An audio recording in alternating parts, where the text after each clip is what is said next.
हाँ जी, चलिए जी बेटा, आइए जी हम स्टार्ट करते हैं जल्दी से आज। चलिए जी, चलो गुड मॉर्निंग एवरीवन। हाँ जी बेटा, आइए। बेटा आज हमें स्टार्ट करनी है सीए इंटरमीडिएट के अंदर। सीए इंटर के अंदर किस चीज़ की? आपके paper number one. Paper one. Paper one कौन सा है आपका बच्चे? अकाउंटिंग का है। कौन सा पेपर है बेटा आपका? अकाउंटिंग का पेपर है सर। ठीक है सर, अकाउंटिंग का पेपर है। ठीक है बेटा। अब आपको पता है आपका जो पेपर है वो 100 मार्क्स का है, राइट जी? ठीक है, रिवीजन स्टार्ट करने से पहले हम समझ लेते हैं। 100 मार्क्स के साथ में 25 मार्क्स आपके पास ऑप्शंस भी होते हैं। सर कैसे होते हैं? ठीक है, मैं आपको फिर भी थोड़ा सा बता देता हूँ।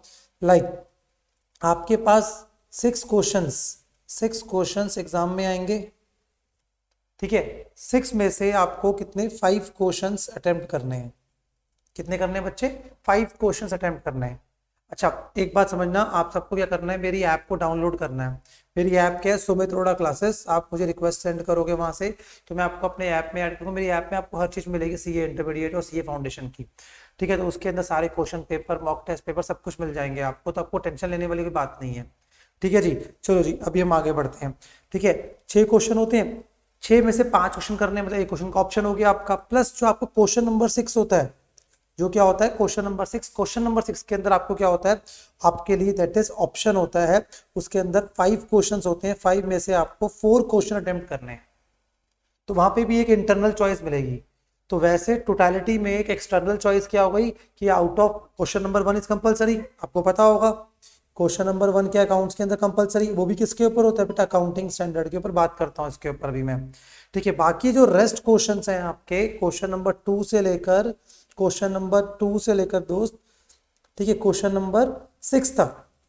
ठीक है जी, क्वेश्चन 2 से लेके 6 के अंदर आपका जो क्वेश्चन नंबर, इनमें से कोई भी आपको 4 क्वेश्चन अटेम्प्ट करने हैं, राइट? कोई दिक्कत? और जो क्वेश्चन नंबर 6 है, इसके अंदर एक इंटरनल चॉइस होती है 5 मार्क्स की। एक एक्सटर्नल चॉइस होगी 20 मार्क्स की, और एक इंटरनल चॉइस होगी 5 मार्क्स की। तो टोटलिटी में you have a choice of कितना? That is 25 marks. ठीक है जी, अब आप सोचो कि अगर आप 25 मार्क्स के पेपर की चॉइस आ रही है आपके पास, तो कोई दिक्कत वाली बात नहीं है। ठीक है, पेपर आपका आएगा 125 मार्क्स। आप देखो, 125 में से आपने अटेम्प्ट कितना करना है? 100 मार्क्स। और बहुत मिनिमम लेके चलूँ, आपने स्कोर कितना करना है? 60 मार्क्स। दोस्त एक बात बताओ, ठीक है, 125 मार्क्स का पेपर और आपको 60 मार्क्स स्कोर करना है, तो लगभग लगभग अगर मैं बोलूँ 50% स्कोर करना है मैक्सिमम। क्या आप इतना नहीं कर सकते? हम अगर प्रॉपरली रिवीजन करेंगे, प्रॉपरली टेस्ट सीरीज को हम ज्वाइन करेंगे, टेस्ट सीरीज देंगे मेरी यहाँ पर, तो क्या नहीं हो पाएगा आपसे? आप जाके रिजल्ट चेक करो हमारे। ठीक है, 95 मार्क्स आ रखे हैं बच्चों के अकाउंट्स के अंदर इंटरमीडिएट में। ठीक है जी, तो प्लीज़ मेक श्योर, आपको अच्छे से ध्यान रखना है कि बहुत आराम से आपके 70-80 मार्क्स आ सकते हैं। एक स्ट्रेटेजी हम अच्छी सी बनाएंगे, हम स्ट्रेटेजिकली वर्कआउट करेंगे, तो कोई दिक्कत नहीं आने वाली। All well. चलिए जी, ठीक है, यहाँ पर मैंने बता दिया आपको question number 1 is compulsory, that will be from accounting standards. Out of the rest 5 question you have to attempt 4 questions. ठीक है जी, और जो 6 क्वेश्चन होता है वो क्या होता है आपका? उसके अंदर आपके 5 पार्ट्स होंगे। Out of 5 parts you have to attempt 4 parts. तो 5 मार्क्स की वहां पे इंटरनल चॉइस आ गई। चलिए जी, ये मैंने आपको ऊपर ऊपर से बताया, बाकी आप जाके क्वेश्चन पेपर मेरी ऐप में चेक करो, आपको मिल जाएंगे सारे क्वेश्चन पेपर्स। ठीक है, तो वहां पर आप देख लोगे आप जाकर। ठीक है, तो आपको समझ आ जाएगा किस तरीके से पैटर्न है, बिकॉज आपको वहां जाने से पहले पैटर्न तो क्लियर होना चाहिए। ठीक है, कि पेपर का पैटर्न क्या आने वाला है, ये मैंने आपको बता दिया। अब हमारा जो पेपर होगा अकाउंट्स का, वो किस तरीके से आएगा? अगर मैं आपको अकाउंटिंग को, जो अकाउंट्स का पेपर है हमारा, अकाउंट्स के पेपर को 3 पार्ट में क्लासिफाई करूं बच्चे आपके साथ। Part number 1 is financial accounting, part number 2 is company accounts, and part number 3 is accounting standards. अगर बहुत मैं आपको मतलब अप्रॉक्सीमेट बताऊं, financial accounting 50 marks, company accounts approximately 50 marks. ठीक है, कभी कभी होता है फाइनेंशियल अकाउंटिंग 60 तक की आ गई है, 40 की आ गई, तो मैं ऐसे रेंज देता हूँ 50 से 60 मार्क्स। इसको देता हूँ 40 से 50 मार्क्स। और अकाउंटिंग स्टैंडर्ड कंपलसरी आने हैं कितने? 20 मार्क्स मिनिमम से लेके 25 मार्क्स तक के। और क्वेश्चन नंबर 1 आपका कितना है? 20 मार्क्स का होगा, कंपलसरी है, अकाउंटिंग स्टैंडर्ड का है। तो सर अकाउंटिंग स्टैंडर्ड कैसे वीक हो सकते हैं आपके? वैसे भी आप चार्टेड अकाउंटेंट बन रहे दोस्त, तो चार्टेड अकाउंटेंट के कभी भी अकाउंटिंग स्टैंडर्ड वीक नहीं हो सकते। ठीक है। तो अकाउंटिंग स्टैंडर्ड के हम अलग से रिवीजन करेंगे, बड़े अच्छे से बताऊंगा। अकाउंटिंग स्टैंडर्ड पूरे लर्न करके जाने हैं अच्छे से, कोई थ्योरी नहीं है, इनको कंसेप्चुअली समझना है आपको। ठीक है। उसके बाद बेटा आपका लास्ट क्वेश्चन जो मैंने बोला क्वेश्चन नंबर 6, उसमें भी कभी कभी 1 या 2 क्वेश्चन अकाउंटिंग स्टैंडर्ड के आ जाते हैं। तो इस तरीके से करके accounting standard minimum 20 marks maximum 30 marks तक आपके सिलेबस में आ सकते हैं। तो अकाउंटिंग स्टैंडर्ड्स को आप कभी वीक नहीं कर सकते, इनको बहुत अच्छे से पढ़ना है। एक बात बताऊं, आप चाहे कोई 1-2 चैप्टर छोड़ दो, अगर आपका मन कर रहा है कोई भी फाइनेंशियल अकाउंटिंग, कंपनी अकाउंट्स को टफ लगता है छोड़ दो, मैं मना नहीं करूंगा, कुछ नहीं बोलूंगा, बट आप कभी भी अकाउंटिंग स्टैंडर्ड्स को छोड़ के मत जाना। इसको सबसे ज्यादा इंपॉर्टेंस देके जाना अकाउंट्स के अंदर। फर्स्ट पेपर अकाउंट्स का जितने अच्छे से प्रिपेयर करोगे उतने बाकी तीनों पेपर पे इम्पैक्ट आएगा उसका। अब आपको ध्यान क्या रखना है, अकाउंट्स के अंदर हमारा जो टारगेट है, मिनिमम टारगेट आपका 70 to 80 के बीच लाने का, और 90 प्लस ले आओ तो भाई मजे आ जाए, ध्यान रखना ये चीज। चलिए जी डन। तो यहाँ पर मैंने आपको कुछ थोड़ी सी बातें बताई अकाउंट्स को लेकर। सर मेरी एश्योरेंस है आपको अकाउंट्स में कोई दिक्कत नहीं आने वाली, बस आपको जो मैं रिविजनरी लेक्चर्स बता रहा हूँ वो आप वॉच कर लेना, कोई दिक्कत नहीं आएगी। चलिए जी, फाइनेंशियल अकाउंटिंग के अंदर मैंने क्या बोला आपको, 50-60 मार्क्स का पेपर आएगा। कंपनी अकाउंट से आपका 40-45 मार्क्स का, अकाउंटिंग सर 20-25 मार्क्स का आएगा। अब सर रिवीजन में हम क्या करने वाले हैं सर, तो सर रिवीजन के अंदर हम सारे कॉन्सेप्ट्स को रिवाइज करेंगे, नंबर 1। नंबर 2 हम क्या करेंगे, दैट इज अपना स्टडी मटेरियल चेक कर लेंगे एक बार अच्छे से। ठीक है। नंबर 3 क्या करेंगे हम यहाँ पर, सर पास्ट ईयर क्वेश्चंस, मतलब लास्ट 4 to 5 अटेम्प्ट्स में जो भी क्वेश्चंस आए होंगे, ठीक है, वो मैं आपको डिस्कस कर दूंगा। ठीक है। ये 3 काम मैं इस आपकी रिविजनरी वीडियोस में कराने वाला हूँ, जिसका हमने नाम दिया बूस्टर बैच। ठीक है। अगर आप सच बोलूँ, अच्छे स्टडी मैट कर दो, पास है, कुछ भी करना नहीं है आपको, उसके बाद आप टेंशन फ्री रहो। और साथ में मेरे मॉक टेस्ट पेपर दे देना, जिसको मैं प्रैक्टिस टेस्ट पेपर्स कहता हूँ अपने यहाँ पर। ठीक है। अच्छे से देना, आपको देखो किस तरीके से कॉन्फिडेंस बिल्डअप होता है। मेरी ऐप के अंदर मेरे टेस्ट भी अवेलेबल है, पता है आपको, चैप्टर वाइज आप टेस्ट दे सकते हो दोस्त, और क्या चाहिए आपको यार। ठीक है। आप टेस्ट दो, टेस्ट करके मुझे भेजो। ठीक है। होगा तो मैं खुद चेक करवा दूंगा, अगर खुद चेक नहीं करवा पाया तो मैं आपको सोल्यूशन सेंड कर दूंगा, आप सेल्फ भी चेक कर सकते हो टेस्ट को। हाँ, जो हमारी प्रॉपर टेस्ट सीरीज चलेगी तो उसमें हम खुद ही चेक करके देते हैं बच्चों को। तो मेरी जो ऐप के अंदर टेस्ट है उसके सोल्यूशंस भी आपको मिलेंगे मेरे से, पर पहले उसको अटेम्प्ट करके आपको भेजना पड़ेगा, सब मैं सोल्यूशन सेंड करता हूँ उसके। ठीक है जी। तो ये चीज़ हो गई, तो मुझे लगता है यहाँ तक कोई दिक्कत नहीं है। अच्छा, मेरी ऐप का नाम मैं आपको सुमित अरोड़ा क्लासेस के नाम से ऐप है, आपको प्ले स्टोर पर मिल जाएगी वो ऐप। ठीक है। जाके आप डाउनलोड कर सकते हो और आपको सारी इन्फॉर्मेशन, ठीक है, रिलेटेड टू इंटरमीडिएट फाउंडेशन वहाँ पे मिलती रहती हैं। चलिए जी आगे बढ़ते हैं। अब दोस्तों यहाँ पर हम देख ले चैप्टर्स, हमारे चैप्टर्स कौन कौन से हैं। ठीक है। अगर हम चैप्टर्स की बात करें अपने यहाँ पर, तो यहाँ से लेकर यहाँ तक 6 चैप्टर तक ये हो गया आपका फाइनेंशियल अकाउंटिंग, और 7 से लेकर 12 तक, सर ये क्या हो गया आपका 7 से लेकर 12 तक, सर 7 से लेकर 12 तक आपका क्या हो गया, कंपनी अकाउंट्स। ठीक है। अब मैं एक बात बताऊं, और आपका 13 चैप्टर जो होगा यहाँ पर वो क्या होगा आपका बेटा, अकाउंटिंग स्टैंडर्ड्स, जो कि कितने मार्क्स का आएगा, 20-25 मार्क्स का आपका आने वाला है दोस्तों। तो मेरे ख्याल में कोई दिक्कत वाली बात नहीं है। ठीक है। अब आपका माइंडसेट क्या होना चाहिए, अकाउंटिंग स्टैंडर्ड्स पे होना चाहिए। मैं फिर बोल रहा हूँ अकाउंटिंग स्टैंडर्ड को अच्छे से रिवाइज करो, कोई हेल्प चाहिए मुझसे हेल्प लेना, पर accounting standard is very much important for your exams. चलिए जी अब हम आगे बढ़ते हैं। अब एज कंपेयर टू, मैं बोलूँगा फाइनेंशियल अकाउंटिंग, कंपनी अकाउंटिंग थोड़ी शॉर्ट पड़ती है, जल्दी से रिवाइज हो जाती है, तो अच्छे से इसको रिवाइज कर लो आप। ठीक है। अकाउंटिंग स्टैंडर्ड ज़्यादा टाइम कंज्यूमिंग नहीं होते। ठीक है। तो यहाँ से अकाउंटिंग स्टैंडर्ड्स, यहाँ से कंपनी अकाउंट्स को पहले कंप्लीट करो। ये दोनों को मिला के आपके पास कितने आ गए, 70-75 मार्क्स आ गए बेटा। और दोस्त मैं आपको एक बात बताऊं, कोई जरूरी नहीं है वहाँ पे सारा पेपर अटेम्प्ट करना है। अगर से फॉर एग्जाम्पल आपकी प्रिपरेशन उतने अच्छे से नहीं है और आप फास्ट ट्रैक प्रिपेयर करना चाहते हो, मैं हूँ ना आपके लिए, मैं आपको हेल्प करूंगा फास्ट ट्रैक के अंदर, तो आपको दिक्कत क्या लेनी है। ठीक है। बस आप साथ में बने रहो मेरे, कोई दिक्कत नहीं है। देखो हम ग्रेजुअली कैसे वर्कआउट करेंगे और कैसे अकाउंट्स को अपना ईजी बनाएंगे। ठीक है। तो ये चीज़ हो गई आपकी। तो आप पहले अपने आप को एक तरीके से बोलूँगा सेफर जोन में लेकर आओ, इन द सेंस कि अकाउंटिंग स्टैंडर्ड्स प्रिपेयर कर लो, आप कंपनी अकाउंट्स प्रिपेयर कर लो। ठीक है। और उसके बाद फिर फाइनेंशियल अकाउंटिंग, थोड़ा टाइम कंज्यूमिंग है, तो फाइनेंशियल अकाउंटिंग को हम बाद में कर सकते हैं, पहले कंपनी अकाउंट्स और अकाउंटिंग स्टैंडर्ड को अच्छे से रिवाइज कर लो। कोई दिक्कत, आई थिंक कोई दिक्कत नहीं है। ठीक है। तो आज मैं आपसे सबसे पहले डिस्कशन करता हूँ किसके बारे में, दैट इज अपनी जो है financial accounting, sorry company accounts के टॉपिक्स के बारे में। अगर कंपनी अकाउंट्स के टॉपिक की बात करूँ, हमारे पास 6 टॉपिक्स है कंपनी अकाउंट्स के अंदर।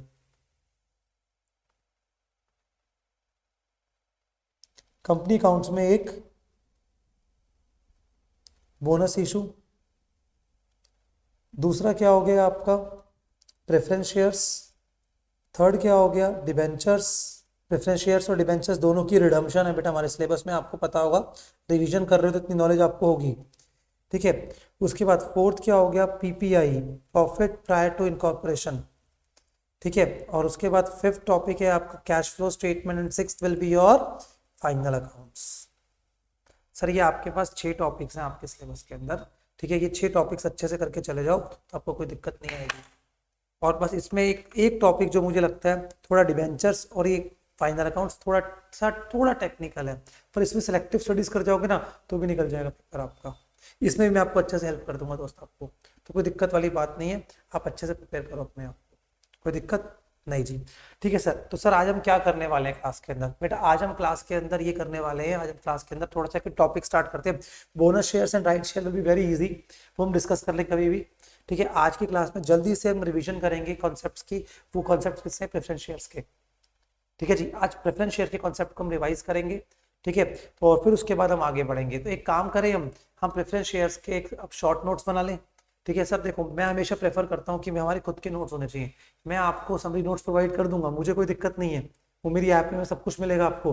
बट थिंग इज दैट आपने क्या किया, आपको भी तो कुछ करना है ना, जब तक आपके हाथ नहीं चलेंगे तो आपको कॉन्फिडेंस नहीं आएगा। आप समझो मेरी बात, आपको रेडीमेड हर चीज मिल जाएगी, स्पून फीडिंग की हैबिट पड़ जाएगी बेटा, तो वो चीज हमने नहीं करनी, ठीक है। मैं हेल्प करूंगा अच्छे से, बट मैं क्या चाहता हूँ आप शॉर्ट समरीज बनाओ।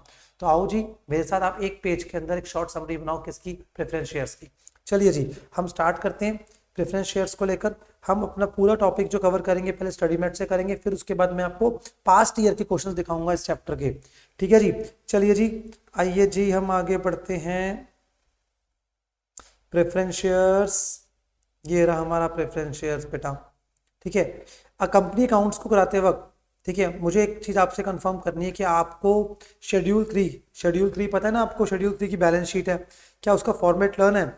अगर वो लर्न नहीं है तो अच्छे से लर्न कर लो बेटा, एटलीस्ट वो मैं एक्सपेक्ट कर रहा हूँ रिवीजन के अंदर वो शेड्यूल 3 का फॉर्मेट आपको अच्छे से लर्न होगा, ठीक है। अगर वो लर्न नहीं है तो दिक्कत वाली बात है बेटा बहुत ज़्यादा।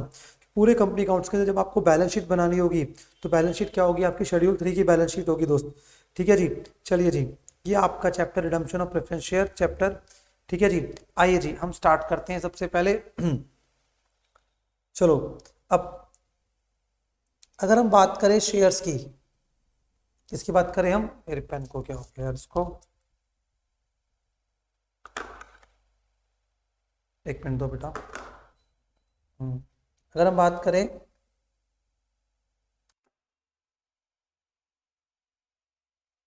चलिए जी आइए स्टार्ट करते हैं यार, थोड़ा सा मुझे तो बीच में पेन का कुछ इशू हो गया था, चलिए कोई दिक्कत नहीं है। आइए अब मैंने ठीक कर दिया, आई होप कोई दिक्कत नहीं आई है हमें। चलिए अब रिडम्पशन ऑफ प्रेफरेंस शेयर्स, अच्छा जी। अब शेयर्स की अगर हम बात करें, शेयर्स हमारे दो टाइप के हो गए, इक्विटी शेयर्स, ठीक है जी, दूसरे क्या हो गए हमारे preference shares, equity shares and preference shares, ठीक है जी। अब हम बात करते हैं जब प्रेफरेंस शेयर्स की, ठीक है। तो प्रेफरेंस शेयर्स क्या होते हैं, वो शेयर्स होते हैं जिनको प्रियोरिटी होती है, जिनके पास क्या होती है, प्रियोरिटी होती है, किस चीज की, कि उनको पहले क्या मिलेगा, डिविडेंड मिलेगा, और कब कंपनी बंद होगी तो रीपेमेंट भी उनको पहले मिलेगी। तो प्रेफरेंस शेयर्स के बाद क्या होती है, प्रियोरिटी होती है। प्रियोरिटी किस चीज की होती है, नंबर 1 डिविडेंड, किससे पहले मिलेगा डिविडेंड, इक्विटी वालों से पहले, और साथ में किस चीज की होती है, रीपेमेंट की, ठीक है। अब आपको एक बात बताता हूँ, जनरली क्या होता है, बहुत सी कंट्रीज ऐसी कंट्रीज होती हैं जहां पर क्या होता है आपका कि जो प्रेफरेंस शेयर्स है उनको हम शेयर होल्डर मानते ही नहीं है, ठीक है। प्रेफरेंस शेयर होल्डर को हम शेयर होल्डर्स मानते ही नहीं है, उनको हम डेट का पार्ट मानते हैं, बिकॉज प्रेफरेंस शेयर होल्डर्स की ऐसी कोई क्वालिटी होती ही नहीं है कि उनको हम अपने शेयर होल्डर्स माने। तो बहुत से लोग कंट्री के अंदर क्या होता है, जो हमारे इक्विटी शेयर्स होते हैं उन्हीं को हम शेयर होल्डर मानते हैं, और जो इक्विटी शेयर होल्डर होते हैं, ठीक है, ये कौन होते हैं, हमारे ऑर्डिनरी शेयर्स होते हैं, क्या बोलते हैं इनको हम, ऑर्डिनरी शेयर्स भी बोलते हैं, ठीक है। और बहुत सी कंट्रीज में क्या होता है, प्रेफरेंस शेयर्स है उनको डेट का पार्ट माना जाता है, क्योंकि एक तो उनको फिक्स डिविडेंड देना है, लाइक डिवेंचर्स को फिक्स इंटरेस्ट देना है, और इनकी रीपेमेंट भी होनी होती जनरली, ठीक है। जैसे इंडिया के अंदर जो हमारे प्रेफरेंस शेयर्स हैं इनकी मैक्सिमम लाइफ जो होती है 20 ईयर्स होती है बेटा, क्या होती है इनकी 20 ईयर्स। तो इंडिया के अंदर आप इररिडीमेबल प्रेफरेंस शेयर इशू कर सकते नहीं हो, तो इसका मतलब प्रेफरेंस शेयर्स क्या रिडीमेबल होते हैं। अब रिडीमेबल प्रेफरेंस शेयर्स है तो ऑब्वियस सी बात है मैक्सिमम लाइफ कितनी होगी इनकी 20 ईयर्स होगी। तो यहाँ पर हम एक बात समझनी पड़ेगी, जो प्रेफरेंस शेयर होते हैं वो रिडीमेबल होते हैं, उनकी रिडम्पशन होती है। बट इक्विटी शेयर्स में ऐसा कुछ नहीं होता कि इक्विटी शेयर्स क्या होते हैं, रियल ऑनर होते हैं, एक फैमिली मेंबर होते हैं, तो इनकी कोई लाइफ डिफाइन नहीं होती। हाँ, कंपनी के पास बहुत सारे ह्यूज रिजर्व एंड सरप्लस अगर आता है तो कंपनी कुछ पार्ट ऑफ इक्विटी को रिटर्न कर सकती है, और उसको हम फिर रिडम्पशन वर्ड यूज नहीं करते, उसके लिए हम क्या बोलते हैं, बायबैक। क्या बोलते हैं बेटा, उसको हम बायबैक बोलते हैं। तो रिडम्पशन वर्ड कब होता है, जब कंप्लीट कुछ वापस कर रहे हैं अमाउंट, लाइक डिवेंचर्स का रिडम्पशन होता है, प्रेफरेंस शेयर्स का रिडम्पशन होता है, पर इक्विटी का रिडम्पशन नहीं होता। इक्विटी क्या होता है, बायबैक होता है। ठीक है, लाइक अगर हम बात कर रहे हैं, हमारे पास प्रेफरेंस शेयर कैपिटल है, हमारे पास डिवेंचर्स हैं, हमारे पास इक्विटी शेयर कैपिटल है। प्रेफरेंस शेयर कैपिटल 10 लाख की है, डिवेंचर्स हमारे 5 लाख के हैं, इक्विटी शेयर हमारे 3 लाख के हैं। तो इस सर्कमस्टांसेस के अंदर मैं चाहूं तो प्रेफरेंस शेयर्स का पूरा रीपेमेंट कर सकता हूं, डिबेंचर की मैं पूरी रीपेमेंट कर सकता हूं दोस्त, पर इक्विटी शेयर की पूरी रीपेमेंट नहीं हो सकती। अगर इक्विटी शेयर पूरे रीपे हो गए तो कंपनी खत्म हो जाएगी उस दिन। तो इसलिए इक्विटी शेयर का कुछ पार्ट कंपनी, मान लो 3 लाख में से सपोज 50 या कंपनी वापस कर रही है, तो उसको हम क्या बोलते हैं, वर्ड बायबैक। क्या बोलते हैं इसको, वर्ड बायबैक। बट क्योंकि प्रेफरेंस शेयर और डिबेंचर्स पूरे रीपेमेंट हो रही है तो वर्ड क्या आ गया इसके लिए, रिडम्पशन। वर्ड क्या आ गया इसके लिए, रिडम्पशन। अब आपको क्लास 12th के अंदर, आपको सीए फाउंडेशन के अंदर इशू ऑफ शेयर्स दिखाया जाता है। तो इशू ऑफ शेयर चाहे वो इक्विटी शेयर हो, प्रेफरेंस शेयर हो, सेम होता है, तो उसमें इतना कोई दिक्कत वाली बात नहीं है। बट दिक्कत कहाँ आती है, रिडम्पशन में आती है। जब भी आपको कोई प्रेफरेंस शेयर्स रिडीम करने हैं तो सर्कमस्टांस में क्या होता है कि प्रेफरेंस शेयर को रिडीम करते वक्त आपको कुछ कंप्लायंसेस होते हैं जो आपको पूरे करने होते हैं। वो कंप्लायंसेस किसके होते हैं, आपके कंपनी लॉ के कंप्लायंसेस होते हैं। किसके होते हैं बेटा, कंपनी लॉ के कंप्लायंस होते हैं। तो कंपनी लॉ के अंदर सेक्शन 55 यहाँ पे एप्लीकेबल होगा। क्या एप्लीकेबल होगा बेटा, सेक्शन 55। तो सेक्शन 55 के अंदर हमें क्या दे रखी है, कंडीशंस। क्या दे रखी है बेटा हमें, conditions for redemption of preference shares. अगर आप अपने प्रेफरेंस शेयर्स को रिडीम करना चाहते हो तो कुछ सेक्शन 55 के अंदर कुछ बातें बोल रखी हैं, उन बातों को हमें क्या करना है, पूरा करना है। आई बात समझ, आइए जी हम देखते हैं। ठीक है, नंबर 1, सबसे पहले उन्होंने क्या बोला, तो company must be authorised by AOA. Sir AOA समझते हो, आर्टिकल ऑफ एसोसिएशन। ठीक है जी। Number 2, preference shares should be fully paid. अब आप पूछोगे सर मान लो फुली पेड नहीं है तो कोई दिक्कत वाली बात नहीं है बेटा। आप फुली पेड नहीं हो तो सर्कमस्टांसेस के अंदर आप, इसका मतलब आपने अभी फाइनल कॉल की पेमेंट नहीं करी तो पहले फाइनल कॉल की पेमेंट करवाएंगे फिर रिडम्पशन करेंगे। अब मुझे पूछोगे सर आप कि सर से फॉर एग्जांपल कि कोई शेयर होल्डर पेमेंट नहीं कर रहा फाइनल कॉल, तो क्या उसके शेयर रिडीम नहीं होंगे, कोई दिक्कत नहीं है, आप मत करो फाइनल कॉल पेमेंट, हम फोरफिट कर लेंगे। हमारे पास ऑप्शन क्या है, फोरफीचर का ऑप्शन है, पर शेयर तो कैंसिल होंगे ही आपके, हम रोक नहीं सकते आप हमें। अब सर फोरफीचर की एंट्री वो आपको आनी चाहिए, बिकॉज वो एक्सपेक्ट करते हैं सीए इंस्टीट्यूट कि आप फाउंडेशन से पढ़ के आए हो। कोई दिक्कत नहीं जी सर, कोई दिक्कत नहीं है। चलिए जी हम आगे बढ़ते हैं। नंबर 3 पे क्या बोला आपको, if preference shares are redeem out of profit. कहां से रिडीम है बेटा, out of profit, then company should create CRR। Company should create CRR equal to face value of preference shares to be redeem. Oh sir, अगर आप out of profit अगर आप preference shares को redeem कर रहे हो, ठीक है, then you have to create CRR। आपको क्या क्रिएट करना है बच्चे, CRR क्रिएट करना है। कोई दिक्कत नहीं sir.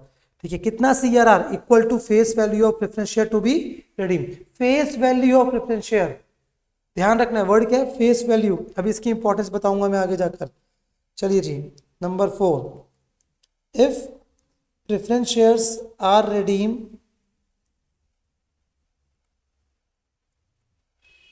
out of capital, then company should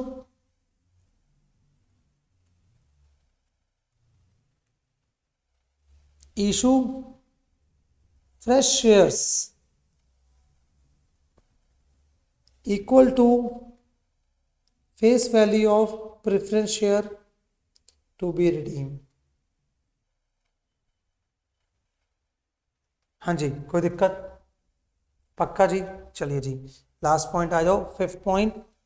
ये कंडीशन समझ आ रही है? Number 1, company must be authorise by AOA. Number 2, ठीक है, share must be fully paid. Number 3, if redemption is out of profit then you have to create CRR equal to face value of preference share to be redeem. Number 5, if preference share redeem out of capital then what you have to do, you have to issue fresh shares.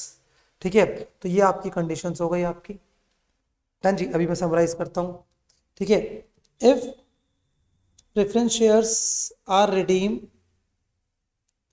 at premium, then such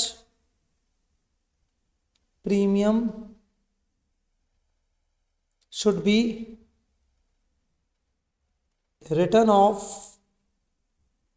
out of SPR और free reserve. चलिए जी, कुछ बातों पे हम अभी चर्चा करते हैं। जैसे सर, फ्री रिजर्व क्या होता है? और आपको पता है जो हमारा एक मिनट रुको, जो हमारा सीआरआर है, जो हमारा क्या है बच्चे, सीआरआर है, वो भी कहाँ से क्रिएट होता है? फ्री रिजर्व से। अब कभी कभी हमें क्लैरिटी नहीं होती कि बेटा फ्री रिजर्व क्या होते हैं। आइए जी, मैं आपको बताता हूँ फ्री रिजर्व होते क्या है। पहले आप समझो, ये 5 कंडीशंस हैं जो आपने कंप्लाई कर, सेक्शन 55 मतलब 55 कंडीशन भी कितनी हो गई? 5। ठीक है, 5 कंडीशन कौन कौन सी हैं? ठीक है, जो मेजर मैंने बताई आपको। Number 1, share must be authorise by AOA, आप ऐसा लिख सकते हो। ठीक है, शेयर्स क्या होने चाहिए? Fully paid. अगर आप आउट ऑफ प्रॉफिट हो तो क्या क्रिएट करोगे? सीआरआर। आप आउट ऑफ कैपिटल हो तो क्या इशू करोगे? Fresh shares. ठीक है, उसके बाद इन्होंने क्या बोला आपको? ठीक है, अगर प्रीमियम ऑन रिडम्पशन है तो क्या करना है उसको? Right of. Sir right of कहाँ से करेंगे? राइट ऑफ करने के लिए या तो हमारे पास एसपीआर होना चाहिए या फिर क्या होना चाहिए? फ्री रिजर्व होना चाहिए। अब इसके ऊपर कुछ पॉइंट्स है जो हम डिस्कस करेंगे। ठीक है जी, आओ ये चर्चा करते हैं जल्दी से। अब सुनो मेरी बात, आपका ये क्वेश्चन 5 मार्क्स का एग्जाम में आ सकता है। सर 5 मार्क्स का आ सकते हैं? हाँ जी बच्चे, 5 मार्क्स। सर अकाउंट्स में थ्योरी भी आती है, जनरली अकाउंट्स में थ्योरी आती नहीं है। अगर थ्योरी आएगी भी तो क्वेश्चन नंबर 6 में आएगी। कहाँ पे आएगी? क्वेश्चन नंबर 6 में 5 मार्क्स की थ्योरी आएगी, तो ये थ्योरी आपकी आ सकती है। तो सेक्शन 55 को हम रिवाइज कर रहे हैं। जल्दी से देखो बेटा, आज 1 घंटे के अंदर हमें पूरा टॉपिक रिवाइज करना है। अच्छे से कॉन्सेप्ट पे फोकस करो, क्वेश्चन अपने आप सॉल्व होंगे, मैं हमेशा बोलता हूँ। ठीक है, और कल को आपको सेक्शन 55 पे पूछे तो आपको अच्छे से याद होना चाहिए। तो company must be authorised by AOA. ठीक है, preference share should be fully paid. If preference shares are redeem out of profit then company should create CRR. CRR कहां से होगा? Free reserve. फ्री रिजर्व क्या होते हैं बताता हूं। ठीक है, उसके बाद इन्होंने क्या बोला? अगर आउट ऑफ कैपिटल है तो what you have to do, you have to issue fresh share. उसके बाद इन्होंने क्या बोला? अगर प्रेफरेंस शेयर प्रीमियम पे रिडीम हो रहे हैं तो प्रीमियम को राइट ऑफ करना है। राइट ऑफ मतलब खत्म करना है, वो कैपिटल लॉस है। क्या है हमारा? वो कैपिटल लॉस। उस लॉस को हम राइट ऑफ करने के लिए किसको यूज कर सकते हैं? एसपीआर। ये एसपीआर क्या है? कैपिटल प्रॉफिट या फिर फ्री रिजर्व। अब यहाँ पे आपके माइंड में आ रहा होगा सर फ्री रिजर्व क्या होता है, और इस वाले पॉइंट को थोड़ा अच्छे से मैं बताऊंगा। चलिए जी, आइए जी हम स्टार्ट करते हैं। आप समझना, नंबर 1, फ्री रिजर्व क्या होते हैं। मैं उम्मीद करता हूं कि आप सबने ये सारे पॉइंट्स लिख लिए होंगे। ठीक है, आपको कोई दिक्कत नहीं है। अगर नहीं लिखे तो पहले वीडियो को स्टॉप करके बच्चे लिख ले इस पॉइंट को, फिर आगे बढ़ियो। मैं फिर बोल रहा हूँ, अपने नोट्स बनाओ, 1 या 2 पेज के अंदर नोट्स बनाओ। और एग्जाम में जाने से पहले आपके हर सब्जेक्ट के अपने नोट्स प्रिपेयर होने चाहिए। ठीक है, जैसे मैं अकाउंट्स में करवा रहा हूँ वैसे ही मैं आपको कॉस्टिंग में भी करवाऊंगा बेटा। ठीक है जी, चलिए जी हम आगे बढ़ते हैं। Free reserve. Sir free reserve क्या होता है? Free reserves are those reserves out of which dividend can be distributed। ठीक है, out of which dividend can be distributed. All well, ठीक है।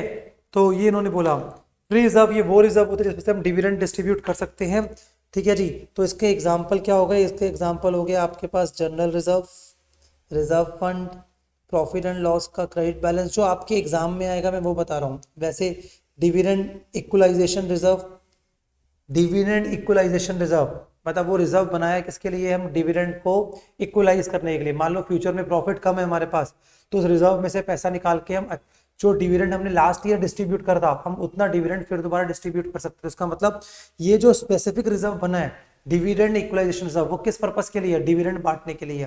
तो इसलिए ठीक है, इसको भी हम क्या ट्रीट करेंगे, फ्री रिजर्व ट्रीट करेंगे। तो फ्री रिजर्व का मतलब है जो उसको हम कहीं पे भी यूज कर सकते हैं, that is called free reserve. अब उसके बाद नेक्स्ट पॉइंट आपको मैं बता रहा हूँ क्या, दैट इज इसके बारे में एसपीआर। सर एसपीआर तो पता होगा, यस सर। सेक्शन कौन सा लगता है सर इसके ऊपर, 52।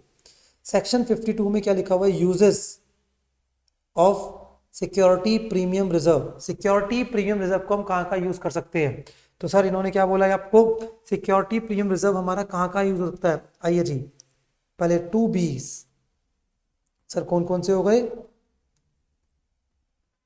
Bonus issue and buyback. इन दो पर्पस के लिए आप एसपीआर यूज कर सकते हो। उसके बाद राइटिंग ऑफ लॉसेस, सर कौन से लॉस, नंबर 1 जब कंपनी स्टार्ट होती है प्राइमरी एक्सपेंसेस उनको राइट ऑफ करने के लिए। नंबर 2 सर कौन सा हो गया आपका, अंडर राइटिंग कमीशन, ठीक है। अंडर राइटिंग कमीशन हम शेयर्स को इशू करते हैं ब्रोकर्स के थ्रू, और ब्रोकर्स को हम क्या देते हैं, कमीशन देते हैं। नंबर 3 क्या हो गया बेटा आपका, दैट इज आपका डिस्काउंट ऑन इशू। और नंबर 4 क्या हो गया आपका, प्रीमियम ऑन रिडम्पशन। तो you can use your SPR for these 4 purpose, these all are my capital losses. और एसपीआर क्या होता है, कैपिटल प्रॉफिट। तो इसका मतलब you can use your capital profit for the purpose of writing off your capital losses. कोई दिक्कत, चलिए जी। तो यहाँ पर मैंने आपको क्या बताया, यहाँ पर मैंने आपको बताया जो एसपीआर है दोस्तों, तो एसपीआर एक क्या है, हमारा कैपिटल प्रॉफिट है जिसको हम यूज कर सकते हैं किस पर्पस के लिए, अपने कैपिटल लॉसेस को राइट ऑफ करने के लिए। बस यहाँ पे कुछ एक पॉइंट आता है जो मैंने आपसे डिस्कस करना है, ठीक है। आओ मैं डिस्कस करता हूँ उसके बारे में, आपके शायद बुक में भी गिवन होगा, बुक से ही दिखाता हूँ आपको पहले, वो बेटर ऑप्शन है। सेक्शन 55 हमने देख लिया है वैसे तो, बुक में दे रखा है।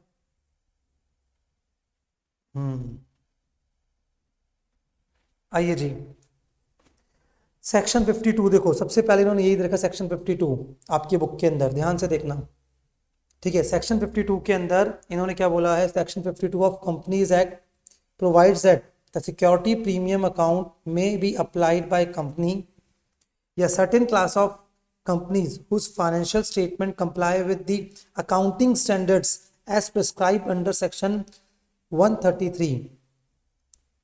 सेक्शन 133 के अंदर अकाउंटिंग स्टैंडर्ड्स मतलब जो हमारे इंड एएस है उनकी बातें करी गई हैं, ठीक है। इसकी बात करी गई है, हमारे इंड एएस की बात करी गई है कि कुछ कंपनी इनको इंड एएस फॉलो करने हैं, ठीक है। तो उन कंपनीज के लिए क्या कॉन्सेप्ट है, आइए जी। वो कंपनीज जो हैं अपने एसपीआर को यूज नहीं कर सकती, किस पर्पस के लिए, पॉइंट नंबर बी और D. Sir point number B क्या है, प्राइमरी एक्सपेंसेस को राइट ऑफ करना। पॉइंट नंबर डी क्या है, to provide premium on redemption of preference shares और डिवेंचर्स। ओ, तो इसका मतलब इन शॉर्ट वैसे सेक्शन 52 एप्लीकेबल होता है, सबके ऊपर होता है। सेक्शन 52 में क्या लिखा हुआ है, you can use SPR for the purpose of writing off POR. POR is what, premium on redemption. But section 52 के साथ एक क्लैरिटी है, वो क्लैरिटी क्या दे रखी है या एक्सेप्शन क्या दे रखा है कि certain class of companies who are liable to follow the Indian accounting standards that is called as per section 133। तो वो सारी, ठीक है, वो सारी जो कंपनीज हैं they cannot use SPR for the purpose of writing of POR। चलिए जी सर, ठीक है, यहां तक क्लियर है। तो इसका मतलब क्या हुआ, वैसे सेक्शन 55 में क्या लिखा हुआ है, सेक्शन 55 में ये लिखा हुआ है आपका कि आप अपने प्रीमियम और रिडम्पशन को राइट ऑफ करने के लिए इन दोनों को यूज कर सकते हो। पर फिर हम गए 52 के पास। 52 में क्या लिखा हुआ है कि आपका जो एसपीआर है, एसपीआर के आपके ये यूज है, उसमें से दो यूज कौन से, ये वाला और एक ये वाला। बट इन्होंने क्या बोल दिया कि जो कंपनी सेक्शन 133 के अकॉर्डिंग जो आपके अकाउंटिंग स्टैंडर्ड्स हैं उनको फॉलो करना है उनको, तो वो कंपनीज जो हैं इन दोनों को यूज नहीं कर सकती। किस पर्पस के लिए? दैट इज आपका राइटिंग ऑफ करने के लिए। किसको? पीओआर को, सॉरी एसपीआर को यूज नहीं कर सकती। किसके लिए? इसके लिए और इसके लिए। तो इन शॉर्ट अब हमने सर एग्जाम में क्या करना है, सर आपका आईसीआई क्या कहता है, आपका इंस्टीट्यूट क्या कहता है? आपका इंस्टीट्यूट ये कहता है कि सर क्वेश्चन में अगर कुछ मेंशन नहीं है तो आप एज्यूम करोगे, क्वेश्चन में कुछ मेंशन नहीं है तो आप एज्यूम करोगे। सर क्या एज्यूम करेंगे? आप एज्यूम करोगे क्या कि जो कंपनी है सेक्शन 133 का क्या कर रहा है, कंप्लायंस कर रहा है। सेक्शन 133 का क्या कर रहा है, कंप्लायंस कर रहा है। तो इसलिए वो वाली कंपनी जो है दैट इज जब अपना पीओआर राइट ऑफ करेगी तो एसपीआर को यूज नहीं करेगी। तो इसका मतलब पीओआर राइट ऑफ किससे होगा? सिर्फ फ्री रिजर्व से होगा। फिर किससे होगा? Free reserve.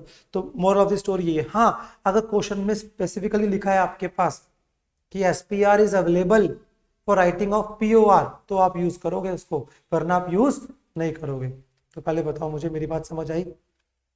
ठीक है, आई होप आपको कोई दिक्कत वाली बात नहीं है। ठीक है, तो यहां तक हमने समझा बड़े अच्छे सेक्शन 55 को। तो सर यहाँ पर हम पूरा शॉर्ट में मैंने समझा दिया आपको। ठीक है, तो पहले आप एक बार माइंड में रिवाइज करो सेक्शन 55 मेरे साथ जल्दी से। सेक्शन 55, सेक्शन 55 में क्या लिखा हुआ है? सेक्शन 55 में ये लिखा हुआ है आपको, नंबर 1 कि आपका जो आप ऑथराइज एओए से होने चाहिए, पर शेयर क्या होने चाहिए? फुली पेड होने चाहिए। सेकंड पॉइंट, प्लस आप या तो सीआरआर क्रिएट करोगे या तो क्या करोगे? फ्रेश इशू करोगे। ठीक है, प्लस साथ में जो मेन पॉइंट था कि अगर आपके पास प्रीमियम और रिडम्पशन है तो उसको राइट ऑफ करने के लिए आप एसपीआर यूज कर सकते हो, या फिर क्या कर सकते हो आप अपना फ्री रिजर्व को भी यूज कर सकते हो। पीओआर क्या होता है सर? कैपिटल लॉस, और ये क्या है आपका? Capital profit.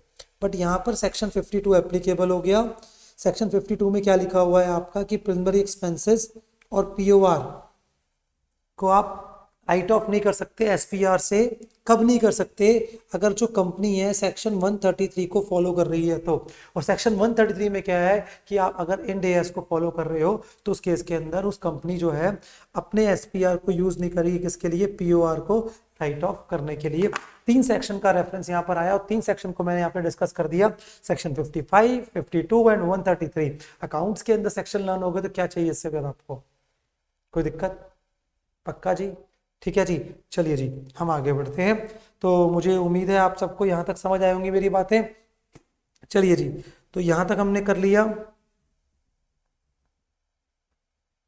चलिए अब हम क्या करेंगे, हम यहाँ पे जर्नल एंट्रीज पास करेंगे। सबसे पहले अगर मान लो आपके शेयर पार्टली पेड अप है तो फुली पेड में कैसे कन्वर्ट करोगे? 100 रुपए का एक प्रेफरेंस शेयर है, 80 रुपीज पेड अप है। तो क्वेश्चन में कुछ नहीं बोला तो हम एज्यूम करेंगे कि शेयर होल्डर्स ने सारी पेमेंट कर दी, तो कोई दिक्कत नहीं है। तो एंट्री होगी preference share final call to preference share capital.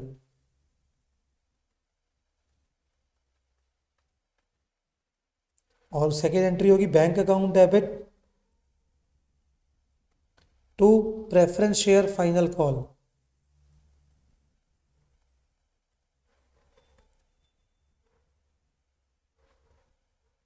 All well, कोई दिक्कत? आई होप कोई दिक्कत नहीं होगी।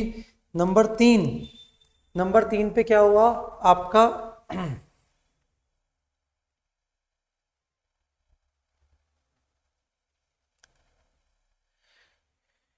नंबर 3 पर अगर मान लो हमें पेमेंट करनी है और पेमेंट करने के लिए हमारे पास कैश अवेलेबल नहीं है, हम कुछ अपने असेट्स को सेल कर रहे हैं, असेट्स के अंदर हम इन्वेस्टमेंट सेल करेंगे, तो उस केस में एंट्री क्या होगी? Bank account debit to investment. Sir bank account में आएगा सेल वैल्यू, इन्वेस्टमेंट में आएगी आपकी बुक वैल्यू, और जो डिफरेंस होगा, जो क्या होगा आपका difference, that difference will transfer to profit and loss. ये होगा मतलब इन द सेंस अगर आपकी सेल वैल्यू ज़्यादा है बुक वैल्यू से तो प्रॉफिट हो गया। ये हो गया लॉस अगर क्या है हमारी बुक वैल्यू ज़्यादा है किससे, सेल वैल्यू से। कोई दिक्कत नहीं सर। तो फर्स्ट 3 एंट्री ये बेसिक एंट्री थी। अब हम स्टार्ट कर रहे हैं रिडम्पशन की। अगर preference share fully paid up नहीं है तो फुली पेड अप करो। अगर हमारे पास पैसा नहीं है, इन्वेस्टमेंट सेल करनी है, इन्वेस्टमेंट सेल कर दो दोस्त। यहाँ तक ठीक है?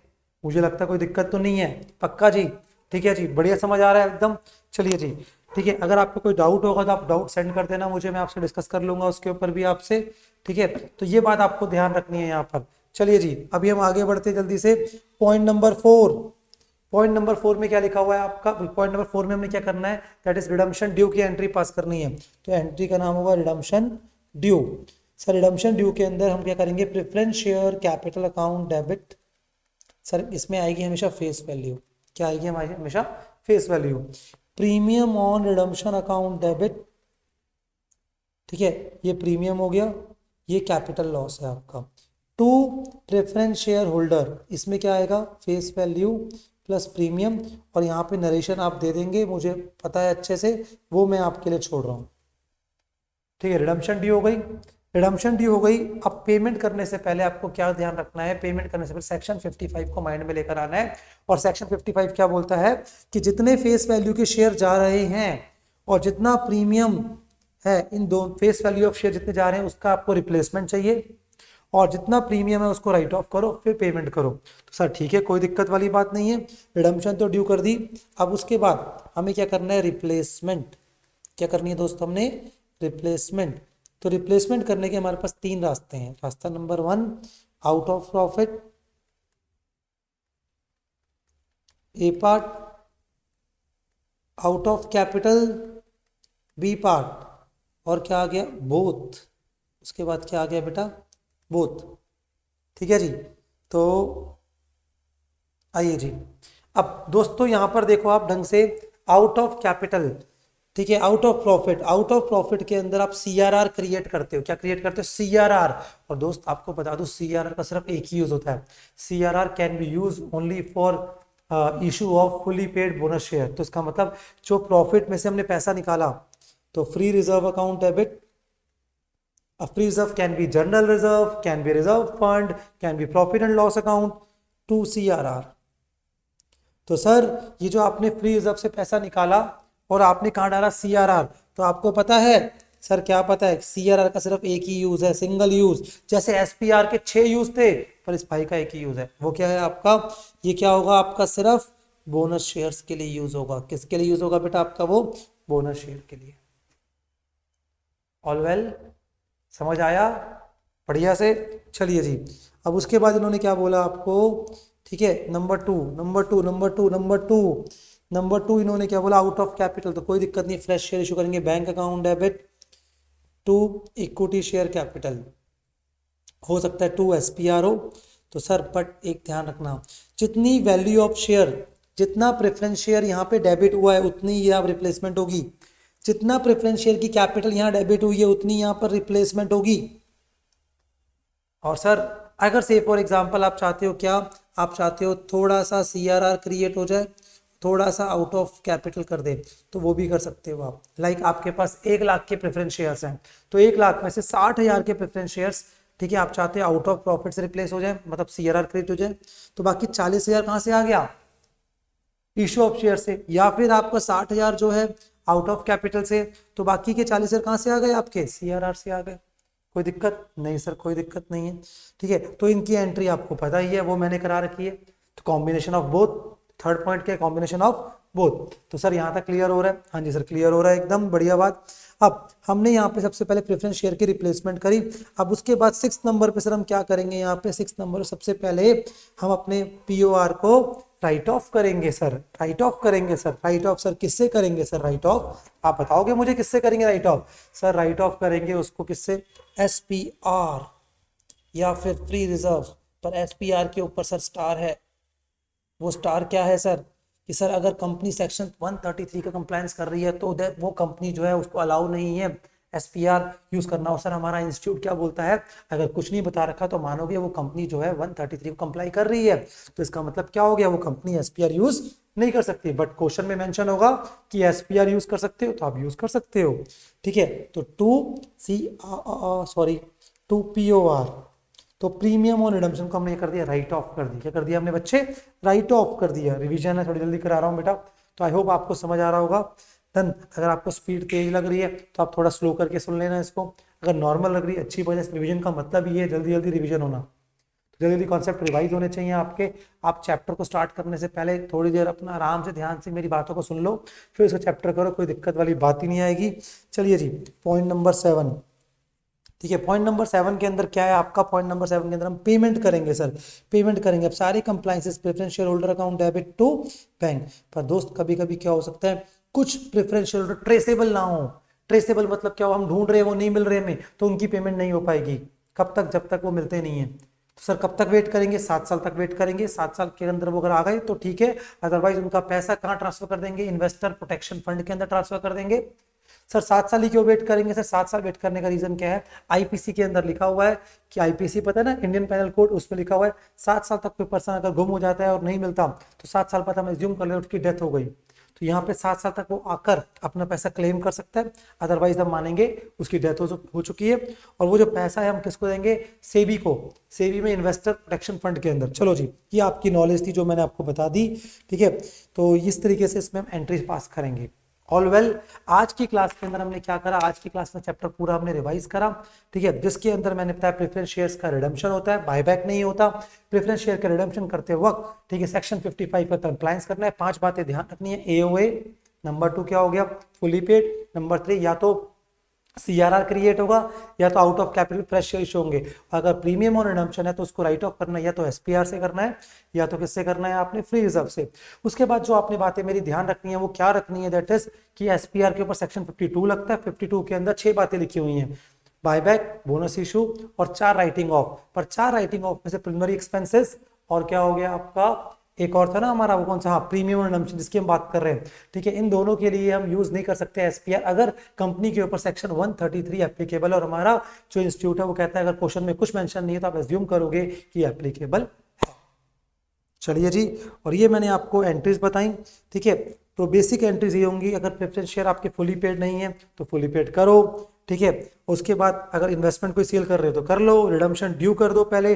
पर ड्यू करने के बाद पेमेंट नहीं करेंगे, कब तक? जब तक हम कंप्लायंस नहीं करेंगे सेक्शन 55 का। चलिए, और नेक्स्ट वीडियो के अंदर हम डिस्कस करेंगे इसके क्वेश्चन। तब तक के लिए आप इसके कॉन्सेप्ट रिवाइज करके रखो। ठीक है जी, थैंक यू वेरी मच बच्चे। ठीक है, मिलते हैं हम नेक्स्ट क्लास के अंदर।